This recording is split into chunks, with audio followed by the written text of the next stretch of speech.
కవి, కళాకారుడు, రచయిత చట్టసభల్లోకి వెళ్ళడం కొత్త కాదు తెలంగాణకు. అంటే అట్లని విస్తృతంగా కూడా అవకాశాలు ఏమీ లేవు. తక్కువలో ఉన్నప్పటికీ ఇప్పుడు మీరు మళ్ళీ ఎమ్మెల్యేగా కాకుండా ఎంపీగా వస్తున్నారు కదా. కళాకారుడికి ఇది అంటే సరైందేనంటారా ఈ పదవి, ఈ అర్హత? ఎందుకు సరైంది కాదు, సరైనదే ఇది. ఎందుకంటే ఈరోజు అంటే కళాకారులు తెలంగాణ ఉద్యమంలో అనేక పాటలు పాడి తెలంగాణ రాష్ట్రాన్ని తెచ్చుకున్నారు. అదే తరహాలో ఈరోజు భారతదేశం, భారత రాజ్యాంగం ప్రమాదంలో పడిపోతుంది కనుక భారతదేశ వ్యాప్తంగా ఉన్న సమస్యలను పార్లమెంట్లో వినిపించడం కోసము, అదేవిధంగా సనాతన ఫాసిస్టు మూకలు భారత రాజ్యాంగం పైన, అదేవిధంగా దళిత బహుజనుల మీద, ఈ భారతదేశంలో ఉన్న పోచమ్మ, మైసమ్మ, పోలేరమ్మ, ఉప్పలమ్మ, మనం కొలిసే దేవుళ్ళ మీద చేస్తున్న దాడిని తిప్పికొట్టడం కోసము నేను పార్లమెంట్లోకి అడుగు పెట్టాల్సిన అవసరం ఉంది కనుకనే. అంటే ఇప్పుడు డప్పేసుకొని ఏదో ఊరూరా పాటలు పాడుకుంటారు, వాళ్ళకి ఏం తెలుస్తుంది, రాజ్యాంగాన్ని వాళ్ళు ఏం కాపాడతారు, కవులు కళాకారులు ఏముంటుంది, ఏమన్నా అనగానే గట్టిగా రాస్తారు పోతారు, గంతే అనేది ఉంటుంది. మీరు పార్లమెంట్ దాకా పోయి ఏం చేస్తారన్న, ఏం చెప్తారు? అంటే డప్పు శబ్దం ఎంత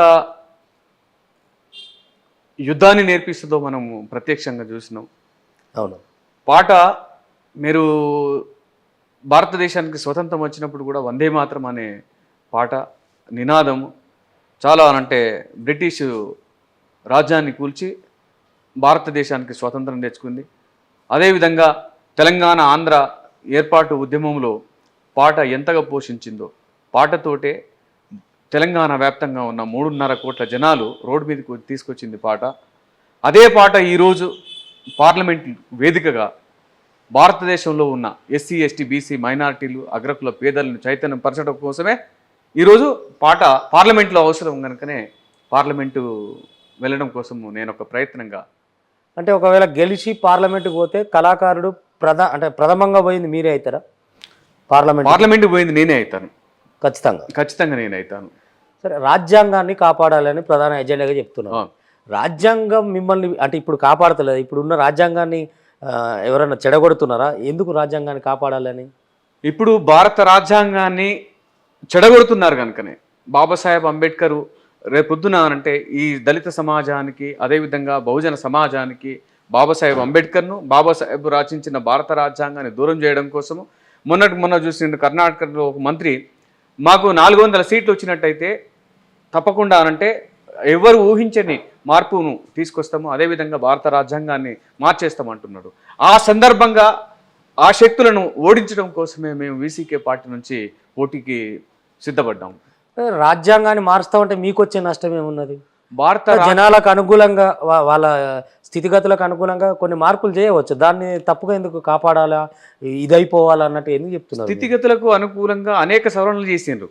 సవరణలు చేస్తే వేరు, కానీ భారత రాజ్యాంగాన్ని సమూలంగా మార్చుదామని చెప్పి అంటున్నారు కదా. ఆల్రెడీ యూపీ వేదికగా, వారణాసి వేదికగా భారత రాజ్యాంగాన్ని తీసేసి మనుస్మృతిని రాయడం కోసం, మనుస్మృతి తీసుకురావడం కోసం మనుస్మృతిని ఆల్రెడీ తయారు చేసి పెట్టుకున్నారు. ఈ సందర్భంగా అంటే భారత రాజ్యాంగము వల్ల ఈరోజు అంటే వేలాది సంవత్సరాలుగా, 3000 సంవత్సరాలుగా ఊరికి దూరంగా ఉన్నాము, కూడు గుడ్డకు దూరంగా ఉన్నాము. మేము అంటరాని జాతులుగా రోడ్డు మీదకి వస్తే మేము మూతికి ముంతను, ముడ్డికి చీపురు కట్టుకొని, అదేవిధంగా ఓహో నేను దళితుని వస్తున్నాను, నేను బీసీని వస్తున్నాను, నేను అంటరాని వాడిని వస్తున్నాను అన్న ఆ సంస్కృతి నుంచి భారత రాజ్యాంగాన్ని రాసేంత వరకు బాబాసాహెబ్ అంబేద్కర్ కష్టపడి పిల్లలను పొడగొట్టుకొని భారత రాజ్యాంగాన్ని అందించే వరకు ఈ దేశంలో ఉన్న ఎస్సీ, ఎస్టీ, బీసీలు, అదేవిధంగా రెడ్లు, వెలమలు కూడా మనుషులుగా చూడబడలేదు కనుక మళ్ళీ అలాంటి సంస్కృతి తీసుకొస్తామని చెప్పి ఈ ఏదైతే సనాతనవాదులు మాట్లాడడము, దాన్ని తిప్పికొట్టడం కోసమే మేము ఈ ప్రయత్నంగా. అంటే భారత రాజ్యాంగం ఇక్కడ లేకముందే మనుస్మృతి అనేది ఉన్నది. అప్పుడు మనుషులు లేరా? అప్పుడు తిండి లేదా, బువ్వ లేదా? అంబేద్కర్ వచ్చిన తర్వాత మీకు ప్రత్యేకంగా జరిగింది ఏంది? అప్పుడు రాజ్యాంగం ఏది మనుస్మృతి రాజ్యాంగంగా ఉంది. మనుస్మృతి రాజ్యాంగంగా ఈరోజు నేనున్న మత్స్యదేవేందర్ అనే నేను ఒకవేళ మా ఊరి నుంచి హైదరాబాద్కు ఇక్కడికి రావాలి అన్నా, లేదు రాచకొండ రమేష్ అనే వ్యక్తి నల్గొండ నుంచి ఇక్కడికి రావాలి అన్నా ఆ రోజుల్లో రాలేని పరిస్థితి. ఎందుకంటే ఆ వచ్చే ఆలోచన కూడా రాకపోయేది మనకు. ఆ వచ్చే ఆలోచన ఏ విధంగా వచ్చింది? నువ్వు చదువుకుంటూ వచ్చింది. నువ్వు చదువుకోకుంటే ఏ విధంగా వచ్చేది? నువ్వు కొత్త బట్టలు వేసుకుంటే సంఘంలో ఆత్మగౌరవంతో ఉంటున్నావు. ఆ రోజు ఆత్మగౌరవం లేకుండా మూతికి ముంత, ముడ్డికి చీపురు గోసి పట్టుకొని మనం వ్యవసాయం చేసుకునేవాళ్ళం. వ్యవసాయ కూలీలుగా ఉండం. ఆ కూలీ చేసుకున్నప్పుడు కూడా ఏదైతే కూలీ చేస్తున్నావో ఆ కూలీ చేసిన డబ్బులు రేపటి కోసం పోగు చేసుకునే అవకాశం లేకుంటుండే మనస్ఫూర్తి రాజ్యాంగం ఉన్న రోజు. కనుక అంటే ఆ మనస్మృతి రాజ్యాంగం ఉండడం వల్ల అలా జరిగింది.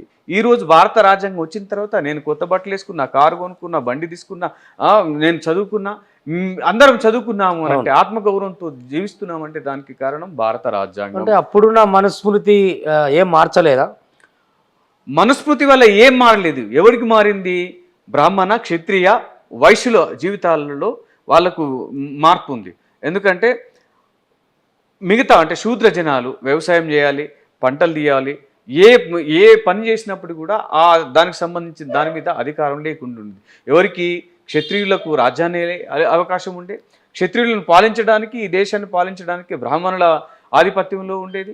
అదేవిధంగా వైశ్యులు వ్యాపారం చేయాలి, శూద్రులు ఏ పని చేసినప్పటికీ ఆ పని వల్ల ఎవరు ఆ 3 పై కులాలే లాభపడేటి.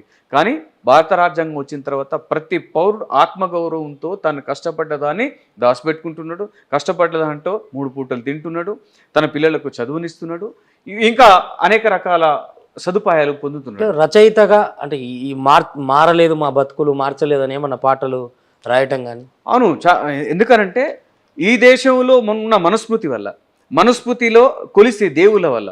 నేను చర్చికి పోతే నా జీవితం మారలేదు, మసీదుకు పోతే నా జీవితం మారలేదు, నేను రాముణ్ణి తల మీద మోస్తే మారలేదు, నేను తిరుపతి వెంకటేశ్వర్లకు గుండు కొట్టిస్తే మారలేదు, నేను కృష్ణుని కొలిస్తే మారలేదు, పరశురాముణ్ణి వీరుడుగా చెప్పిన బతుకు మారలేదు. నా జీవితంలో వెలుగు వచ్చింది అంటే డాక్టర్ బాబాసాహెబ్ అంబేద్కర్ త్యాగం వల్ల. తన పిల్లలు ఒక మాట అంటాడు, నా భార్య నా పిల్లలు పోవడమే మంచిదైంది, నేను ఈ సమాజానికి ఎక్కువ సేవ చేసే అవకాశాన్ని కల్పిస్తానని చెప్పిన బాబాసాహెబ్ అంబేద్కర్ త్యాగం వల్ల నేను నా బ్రతుకు మారింది, నా జీవితాలను మార్చింది. ఏ దేవుడు మార్చలేదు.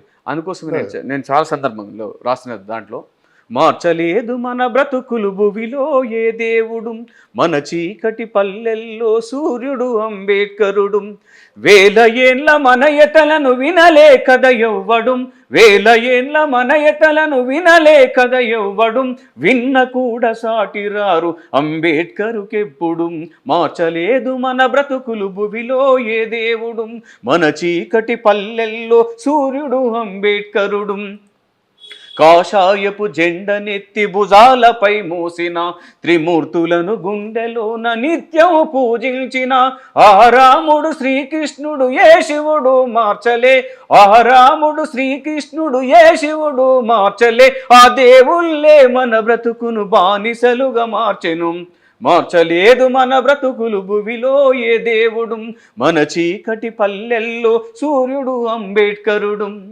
చర్చికెళ్ళి యేసయ్యకు ఎంత మొక్కుకున్నను, కన్నీళ్లతో కాళ్ళు గడిగి కనుల కద్దుకున్నను, దళిత జీవితాల వెలుగు రాలే కదా, దళిత జీవితాల వెలుగు రాలే కదా, తరతరాల దారిద్ర్యం పోనెలే కదా, మార్చలేదు మన బ్రతుకులు భువిలో ఏ దేవుడు, మన చీకటి పల్లెల్లో సూర్యుడు అంబేద్కరుడు, మహమ్మదీయ మతం మారి మసీదుకే వెళ్ళిన అల్లాకే అంటరాని జాతుల కథ చెప్పిన, చంద్రవంక నుండి దిగి చేయూతను ఇవ్వలే, అతి శూద్రుల విన్నపాలు విని బ్రతుకు మార్చలేదు మన బ్రతుకులు భువిలో ఏ దేవుడు, మన చీకటి పల్లెల్లో సూర్యుడు అంబేద్కరుడు, ఇకనైనా తెరుచుకోండి మూసిన ఎద తలుపులు, అంబేద్కరు ఆశయాన్ని మొయ్య కలుపు చేతులు,